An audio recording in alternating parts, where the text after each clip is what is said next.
Hello student, स्वागत है आप सभी का एक बार फिर से हमारे इस लर्निंग प्लेटफॉर्म बीएससी बायो वाला में।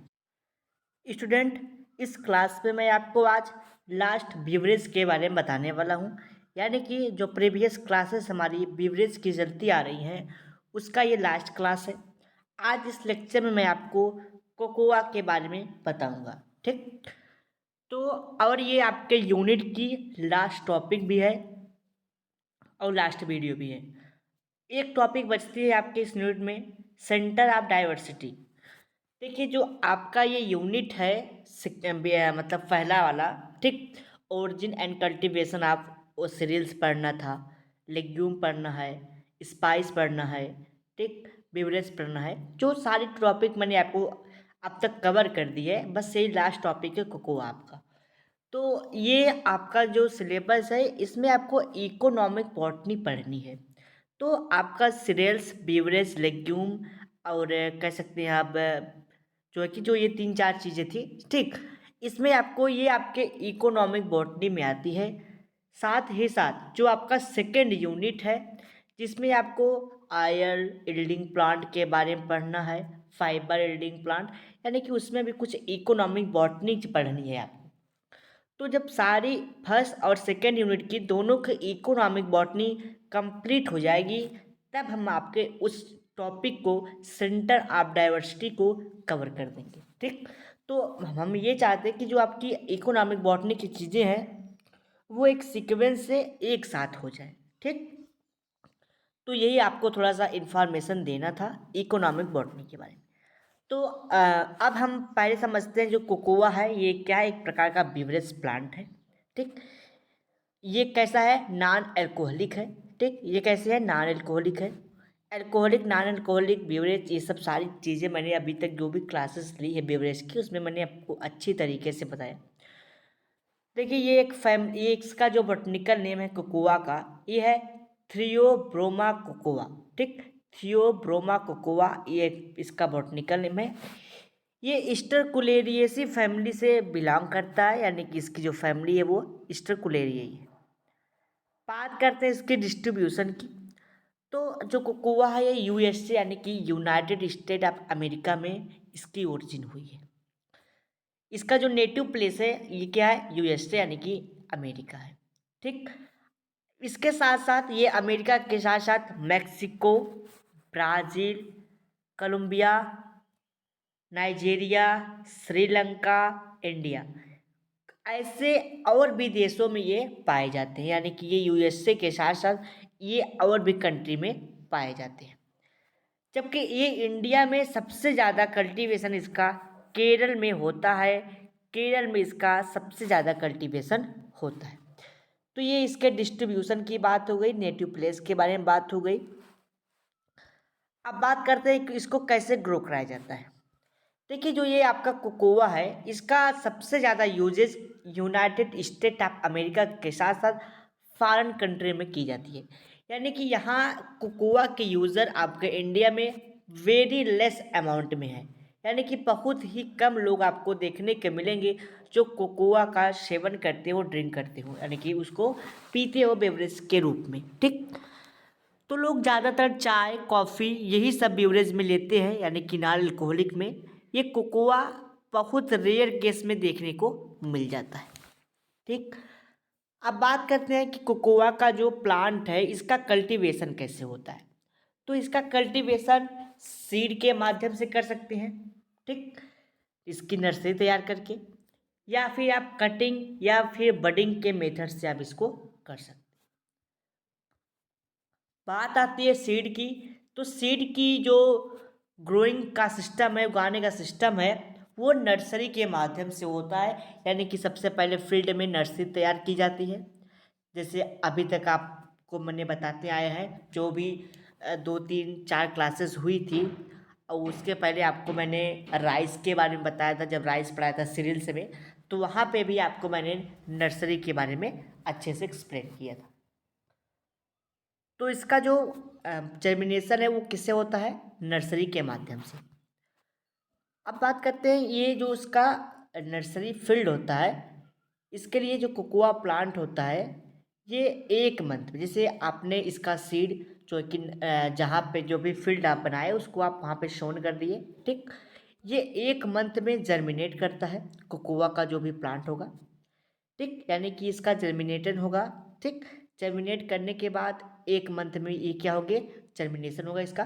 फिर उसके 6 से 7 मंथ बाद, लगभग 6 to 7 मंथ, जैसी इन्वायरमेंटल कंडीशन रही, जैसा ह्यूमिड रहा, जैसा सॉइल रहा, उस हिसाब से ये 8 मंथ में ये क्या हो जाती है, इसकी नर्सरी तैयार हो जाती है। इसको ट्रांसप्लांट करते हैं, एक प्लेस से दूसरे प्लेस पे लगाते हैं, ठीक। तो ट्रांसप्लांटेशन के लिए इसको लगभग 8 से 6 मंथ की रिक्वायरमेंट होती है। अब जो इसको ट्रांसप्लांटेशन होता है वो एक प्लेस से दूसरे प्लेस पे होगा। जो दूसरा प्लेस होगा वो कैसा होना चाहिए, तो दूसरा प्लेस जो होता है वो सैडी होना चाहिए, छायादार स्थान होना चाहिए, ठीक। यानी कि वहाँ पे डिफरेंट टाइप के लॉन्ग वृक्ष हो, यानी कि एंजियोस्पर्मिक प्लांट हो, जिससे आपका जो फील्ड है जहाँ पे आप लगाएंगे, मतलब ट्रांसप्लांट करेंगे कोकोआ प्लांट को, वो छाँव में हो, ठीक। तो इसके लिए कैसा प्लेस चाहिए, शेड लविंग प्लांट, यानी कि छायादार स्थान चाहिए, ठीक। जो कोकोआ का प्लांट होता है, सपोज करिए आपने उसको जो है कि छायादार स्थान में लगा दिया। अब ये 4 to 5 ईयर बाद, यानी कि 4 से 5 साल जैसे वो बीतेगा, तब उसमें आपको फ्लावरिंग और फ्रूटिंग देखने को मिलेगी। यानी कि सबसे पहले फ्लावर दिखेगा, फिर उसमें फ्रूट आपको दिखेगा। तो 4 से 5 वर्ष तक आपको ये चीज़ें देखने को मिलेगी, फ्लावरिंग और फ्रूटिंग। उसके बाद जब आपका जो है कि जो प्लांट होगा, ट्री होगा, जैसे जैसे वो और एज उसकी बढ़ती जाएगी, ठीक, तो उसमें ज़्यादा मात्रा में प्रोडक्शन होने लगेगा कोकोआ का। तो जैसे ही आपका प्लांट 10 साल का होगा, तो इसमें काफ़ी ज़्यादा मात्रा में, मैक्सिमम आप कर सकते हैं, यील्डिंग होना स्टार्ट हो जाएगा। ये कब तक होगा, जब तक प्लांट आपका 70 ईयर तक हो जाएगा, 70 साल तक हो जाएगा। इसका जो है कि कह सकते हैं आप, प्रोडक्शन होता रहेगा अच्छे जो है कि मात्रा में। तो इसका प्रोडक्शन के लिए, इसके प्रोडक्शन के लिए, ठीक, तो इसका प्रोडक्शन है, इसके लिए जो है कि ये मतलब 10 साल में काफ़ी, 10 साल का जब हो जाएगा काफ़ी अच्छी इसकी प्रोडक्टिव हो जाएगी। लेकिन ये कंटिन्यू लगातार 10 साल तक ये फ्रूट एंड फ्लावर देते रहेंगे, ठीक। जो इसका मेच्योर प्लांट होता है, ठीक, कोकोआ का, उसमें बहुत सारी ब्रांचिंग होती है, प्रोफेशनली ब्रांचिंग होती है। वो प्लांट ट्री यानी कि वो इस्तेमाल होते हैं, इस्तेमाल होते हैं और पूरे ग्रीन होते हैं, ठीक। वो लगभग आपके प्लांट जो होते हैं वो 7 मीटर तक लंबे होते हैं, 7 मीटर से ऊपर भी हो सकते हैं। और जो इसका सीड होता है वो पॉड में होता है, फली में होता है। जैसे आपने देखा होगा पी का पॉड, यानी कि जो मटर की फली होती है, ठीक। मटर की जो फली होती है, यानी कि कुछ ऐसे होती है, ठीक, इसमें ढेर सारे मटर के दाने होते हैं। तो उसी तरह इसका भी पॉड होता है, इसका भी लेग्यूम होता है, ठीक। तो ये रहा कुछ कल्टीवेशन के बारे में। अब सपोज करिए प्लांट ग्रो कर गया, उसमें मतलब सीडिंग हो गई, फ्रूटिंग हो गई, पॉट्स भी हो गए, लेग्यूम भी लगे। अब उसकी क्या होगी, हार्वेस्टिंग होगी। तो हार्वेस्टिंग कैसे होगी, सब आप जानते हैं कि इसका जो प्लांट है वो ना थोड़ा सा स्मॉल प्लांट है, ठीक, एवरग्रीन है, पूरी ब्रांच ग्रीन है, 7 मीटर तक लंबे हो सकते हैं ये। तो ये जो 7 मीटर तक लंबे हो सकते हैं, अब जब से प्लांट ये बड़ा हुआ थोड़ा सा, ठीक, इसको ये बहुत ब्रांचिंग होगी, तब इसकी हार्वेस्टिंग, ब्रांचिंग की जो हार्वेस्टिंग होगी वो शार्प नाइफ के द्वारा होगी, ठीक। यानी कि जो चाकू होती है उसके द्वारा की जाती है, ठीक। तो harvesting is done through the sharp knife throughout the year and year the seed आपोड केयर कॉमनली इम्पॉर्टेंट, ठीक, आर कॉमनली इम्पॉर्टेंट। जो इसका सीड होता है, ठीक, इस प्लांट का जो सीड होता है, इसी को आगे चल के इसकी जो है कि आप कह सकते हैं ग्राइंडिंग होगी, पिसाई होगी, इसके बाद इसका जो पाउडर बना जाएगा, ठीक, पाउडर मिक्सर इसका, यही इकोनॉमिक इम्पॉर्टेंट, यानी कि यही जो इसका सीड होता है यही यूज किया जाता है, किसके लिए, कोकोआ के लिए, ठीक, यानी कि ब्यूरेस के लिए। जिस प्रकार आपका जो कॉफ़ी था उसका सीड यूज किया गया था कॉफ़ी के लिए, कॉफ़ी बनाने के लिए। और जो है कि आपका जो टी था उसमें लीफ यूज किया गया था बनाने की। तो टी में लीफ और कोकोआ और कॉफ़ी प्लांट में इसके कमर्शियली इंपॉर्टेंट क्या होता है, सीड होता है। तो हार्वेस्टिंग किसकी की गई, इसके सीड की हार्वेस्टिंग की जाती है, नाइफ यानी कि चाकू से काट लिया जाता है। ठीक, कटर मशीन से आप हैंड कटर के माध्यम से, सीजर के माध्यम से भी काट सकते हैं। अब क्या क्या प्रोसेस होते हैं उसको समझिए। तो देखिए, सपोज करिए आपने प्लांट का पॉट जो था, फली था, फ्रूट काट लिया। अब उस प्लांट का जो सीड होगा, ठीक, तो उसका उसके सीड का यानी कि कोकोआ का जो प्लांट है उसके सीड का सेपरेशन होगा। यानी कि जब प्लांट आपका मैच्योर हो जाएगा, ठीक, यानी कि फ्रूट में सीडिंग वूडिंग वगैरह देखने को मिल जाएगी, तब इसको सेपरेट किया जाएगा बाय मैकेनिकल मेथड, यानी कि हाथों से उसको जो है कि अलग किया जाएगा। उसके बाद इसको फर्मेंटेशन किया जाएगा, इसका फर्मेंटेशन होगा। फर्मेंटेशन क्या होगा, तो फर्मेंटेशन के लिए, इसके लिए एक स्पेसिफिक प्रोसेस होता है। वो स्पेसिफिक प्रोसेस ये है कि ये जो सीड होते हैं यानी कि जिसमें फ्रूट लगा होता है, उस फ्रूट को किसी बास्केट या टोकरी में रख दिया जाता है। ठीक, बास्केट या टोकरी में रख दिया जाता है और ऊपर से इसको, यानी कि टोकरी सपोज करिए, इसमें आपका क्या कोकोआ रख दिया गया। अब इसको एक लीफ बनाने के लीफ से इसको कवर कर दिया जाता है। ठीक, सपोज करिए टोकरी हो गई आपकी, इसमें आपके क्या हो गए, कोकोआ हो गए। अब इस कोकोआ को बनाने के लीफ से, ठीक, बनाने के लीफ से ये कवर कर दिया गया। ठीक, बनाने के लीफ से कवर कर दिया जाता है। ठीक, ये सब सब पूरा कवर कर दिया जाएगा। तो कवर कर देंगे तो इसमें फर्मेंटेशन की प्रोसेस होगी। कवर करने से क्या बेनिफिट्स होते हैं, कवर करने से इसके अंदर जो टोकरी के अंदर रखा गया है कोकोआ, उसमें हीट प्रोड्यूस्ड होगा, यानी कि वो हीट होने लगेंगे। जैसे वो हीट होंगे 5 से 6 दिन, लगभग 5 से 7 दिन लगभग आप इसको उसी प्रोसेस पे रखे रहिए, यानी कि बनाने के लिप से आप उसको ढके रहिए। ठीक, तो उसमें फर्मेंटेशन की प्रोसेस होगी। ठीक, तो फर्मेंटेशन की जब प्रोसेस होगी तो सबसे पहले जो आपका कोकोआ है वो अल्कोहल में कन्वर्ट होगा। अल्कोहल में कन्वर्ट होगा। अल्कोहल में कन्वर्ट होने के बाद उसके बाद वो एसिटिक एसिड में कन्वर्ट हो जाएगा। सबसे पहले वो अल्कोहल में कन्वर्ट होगा, देन उसके बाद वो किस में कन्वर्ट होगा, एसिटिक एसिड में कन्वर्ट हो जाएगा। कैसे कन्वर्ट हुआ, माइक्रोबियल एक्टिविटी की। ठीक, जैसे क्या होता है कि जैसे कोई प्लांट है, कोई भी चीज़ होती है, जब उसको आप 2-3 दिन के लिए कहीं रख देते हैं तो वो पक जाती है। ठीक, हीट होता है। जैसे आप आम वगैरह देखते हैं, कार्बाइड से पकाया जाता है, तो कार्बाइड रखा जाता है तो उसको ढक दिया जाता है, जिससे वो उसमें माइक्रोबियल एक्टिविटी होती है, माइक्रो ऑर्गेनिज्म के द्वारा माइक्रोबियल एक्टिविटी होती है, जिसके द्वारा वो पक जाती है। तो ठीक यही प्रोसेस होता है कि कोकोआ को प्लांट के जैसे कि बनाना के लीफ से ढक दिया जाता है 5-6 दिन के लिए, जिसके लिए फर्मेंटेशन होगा। फर्मेंटेशन के बाद क्या होगा, इसमें ये जो इसमें माइक्रोबियल एक्टिविटी होगी, जो सीड होगा वो क्या हो जाएंगे, सबसे पहले अल्कोहल में कन्वर्ट होगा, फिर अल्कोहल के बाद एसिटिक एसिड पे कन्वर्ट हो जाएंगे। किसके द्वारा होगा, माइक्रोबियल एक्टिविटी के द्वारा। अब देखिए, आफ्टर फॉर्मेशन ऑफ सीड, जब सीड का यानी कि फर्मेंटेशन ऑफ सीड, जब सीड का फर्मेंटेशन हो जाएगा, जो आपका कोकोआ है वो चॉकलेट ब्राउन कलर का दिखने लगेगा। ठीक, यानी कि भूरे कलर का दिखने लगेगा, चॉकलेट ब्राउन कलर का दिखने लगेगा। ठीक, चॉकलेट ब्राउन कलर का आपको दिखने लगेगा। उसके बाद क्या करें, इसकी ड्राइंग करेंगे, उसको सुखाएंगे। तो सुखाने के लिए सबसे अच्छा मेथड क्या है, सनलाइट के प्रेजेंस में आप रख दीजिए। ठीक, सनलाइट के प्रेजेंस में रख देंगे,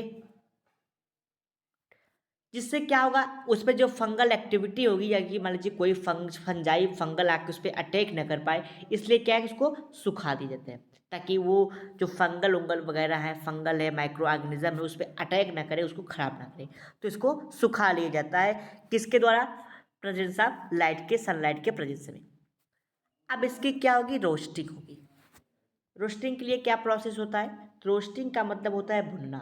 ठीक, तो उसको भुनने के लिए, ठीक, यानी कि उसको तलने के लिए 125 डिग्री सेंटीग्रेड से 140 डिग्री सेंटीग्रेड की टेम्परेचर की रिक्वायरमेंट होती है। ठीक, यानी कि इसको स्पेसिफिक टेम्परेचर पे ड्रोम किया जाता है, इसको रोस्टिंग की जाती है इसकी, जिसके लिए 125 डिग्री सेंटीग्रेड से लेकर के 100 यानी कि 140 डिग्री सेंटीग्रेड की टेम्परेचर की रिक्वायरमेंट होती है। तो ये बात हो गई रोस्टिंग की। सपोज करिए आपकी रोस्टिंग हो गई, आपका जो प्लांट है वो जो है कि फंगल से वो सूख गया, उसके बाद उसको तला गया, तलने के बाद अब इसकी ग्राइंडिंग होगी। प्लांट सूख गया, ठीक, चॉकलेट ब्राउन कलर का हो गया, उसके बाद उसको सुखाया गया, उसके बाद उसको क्या किया, ड्राइंग किया गया, ड्राइंग करने के बाद इसकी रोस्टिंग की गई, और रोस्टिंग करने के बाद अब इसकी ग्राइंडिंग की जाएगी, यानी कि इसकी पिसाई होगी। पिसाई करने के बाद इसको पैक किया जाएगा छोटे बड़े कंटेनर में, पॉलीथीन में, जो भी चीज़ होगी, ठीक। पैक करने के बाद इसको मार्केट में सेल के लिए बेच दिया जाएगा, छोड़ दिया जाएगा, ठीक। तो रोस्टिंग जब हो जाएगी कोकोआ का, तो ग्राइंडिंग का जो एक्चुअल मैकेनिज़्म होगा वो क्या होगा कि जो रोस्टेड सीड होंगे, जो भुना गया सीड है आपका, उसको पिसाई हो जाएगी, उसकी ग्राइंडिंग की जाएगी ग्राइंडिंग मशीन के माध्यम से, तो उससे कोकोआ का पाउडर बन जाएगा, ठीक, उसके सीड का पाउडर बन जाएगा, जो आगे चल के डिफरेंट साइज़ के कंटेनर में पैक कर दिया जाएगा। अब आगे बात करते हैं प्रॉपर्टीज़ ऑफ कोकोआ की। तो जो कोकोआ होता है उसमें बहुत सारे प्रॉपर्टीज़ देखने को मिलते हैं, तो आपको हम दो प्रॉपर्टीज़ के बारे में बताते हैं जो मोस्ट इम्पॉर्टेंट होता है। पहला होता है अल्कोलाइड, तीन प्रॉपर्टीज़ बताएंगे, अल्कोलाइड, ऑयल्स एंड मिनरल्स। तो जो अल्कोलाइड यानी कि जो आपका सीड होता है कोकोआ का, उसमें अल्कोहल्स भी पाए जाते हैं, ठीक, अल्कोलाइड होता है वो। तो रोस्टेड जो सीड होता है उसमें अल्कोहल होता है। कौन सा अल्कोलाइड होता है, यानी कि ये अल्कोहल के थोड़े से प्रोडक्टिविटी यानी कि थोड़े से उसकी मात्रा होती है, थोड़ी मात्रा में होता है अल्कोहल, जो आपके माइंड को स्टिमुलेट करता है, आपके बॉडी को स्टिमुलेटरी इफेक्ट प्रोवाइड करता है। तो उसमें एक अल्कोहल पाया जाता है जिसको कहते हैं थ्रियोम्बीन, ठीक, थ्रियोब्रोमाइन, ठीक, थ्रियोब्रोमाइन अल्कोलाइड है ये क्या करते हैं, ये आपके बॉडी को स्टिमुलेट करते हैं, ठीक, स्टिमुलेटरी इफेक्ट डालते हैं। दूसरा होता है ऑयल। ऑयल क्या है, कोकोआ जो सीड का ऑयल होता है वो स्पेसिफिक एरोमा और फ्लेवर देते हैं, ठीक, यानी कि आपके जो कोकोआ है उसमें ऑयल प्रेजेंट होता है जो स्पेसिफिक टाइप के फ्लेवर यानी कि फ्लेवर उसकी जो है कि स्वाद के लिए होते हैं, और एरोमा यानी कि उसमें स्मेल होती है, जो एरोमा मतलब का स्मेल होता है वो अच्छा होता है, ठीक। तीसरा आता है उसमें मिनरल्स पाए जाते हैं। तो जो आपका कोकोआ का सीड होता है उसमें आयरन, फास्फोरस, मैग्नीज, जिंक, ये सब मिनरल्स क्या होते हैं, पाए जाते हैं। यूज आप कोकोआ का क्या यूज है, तो इसका पाउडर बनाया जाता है जो बेवरेज के रूप में यूज किया जाता है। सेकेंड है चॉकलेट एंड कोकोआ बटर, ठीक, is prepared from seed are widely used in milk chocolate and confectionery cake या फिर पेस्ट्री, केक एंड पेस्ट्री। तो इसका जो होता है चॉकलेट, कोकोआ का चॉकलेट और बटर बनाने में, चॉकलेट एंड बटर बनाने में इसका उपयोग किया जाता है, ठीक, और इसका उपयोग मिल्क चॉकलेट, ठीक, यानी कि मिल्की चॉकलेट और कन्फेक्शनरी यानी कि केक और पेस्ट्री को बनाने में यूज किया जाता है, ठीक। तो इस प्रकार से आपका जो कोकोआ है वो कंप्लीट होता है। अगले लेक्चर में आपको सेकेंड यूनिट के बारे में यानी कि फाइबर क्या आपको पढ़ना है, जो भी पढ़ना होगा अगले यूनिट पे हम आपके साथ डिस्कस करेंगे। तो ये कोकोआ आपका यहाँ पे कंप्लीट होता है। यदि आपका कोई डाउट, कोई क्वेश्चन, कोई क्वेरीज होती है तो आप हमारे व्हाट्सएप नंबर 9598308044 पे 8044 पे व्हाट्सएप के थ्रू मैसेज करके आप अपने डाउट, अपने क्वेश्चन, अपने क्वेरीज़ को हमसे पूछ सकते हैं, और साथ ही साथ PDF नोट्स को भी प्राप्त कर सकते हैं। चलिए मिलते हैं अगले लेक्चर में आपके साथ, ठीक, अगले लेक्चर में हम आपको बताएंगे।